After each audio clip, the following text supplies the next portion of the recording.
और बांग्लादेश में गुरुवार को अंतरिम सरकार का गठन होने की पूरी उम्मीद है।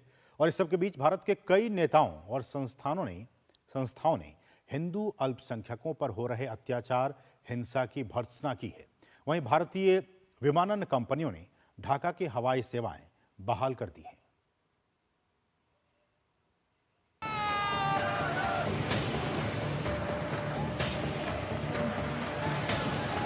बांग्लादेश में हिंसा और उथल-पुथल के बीच प्रधानमंत्री शेख हसीना के इस्तीफे के बाद अंतरिम सरकार के गठन का इंतजार है। हालांकि ये तय किया गया है कि नोबेल पुरस्कार विजेता मोहम्मद यूनुस नई सरकार का नेतृत्व करेंगे। यूनुस पेरिस से ढाका के लिए रवाना हो गए हैं।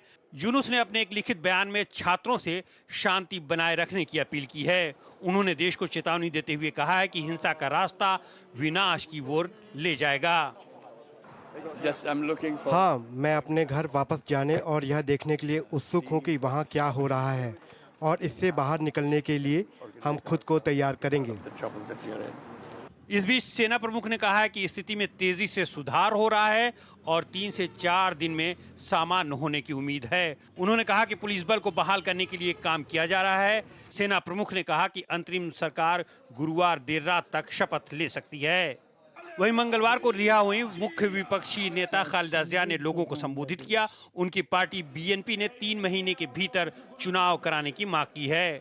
विरोध प्रदर्शनों और व्यापक हिंसा के कारण बंद हुई कपड़ा फैक्ट्रियां बुधवार को फिर से खुल गईं।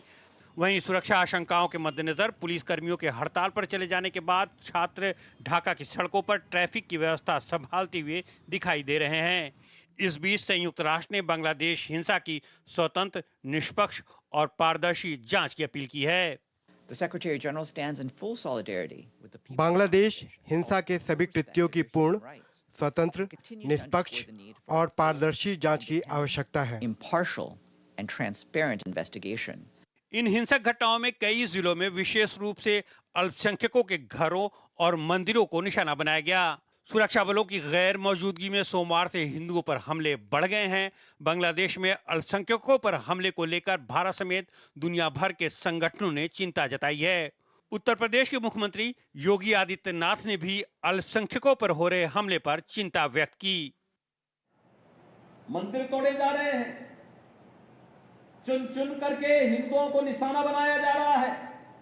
हम इतिहास की उन परतों को ढूंढने का प्रयास नहीं कर रहे हैं कि इस प्रकार की दुर्भाग्यपूर्ण स्थिति क्यों वहां पर पैदा हुई है। सनातन धर्म पर आने वाले संकट के लिए फिर से एकजुट होकर के कार्य किए जाने की आवश्यकता है।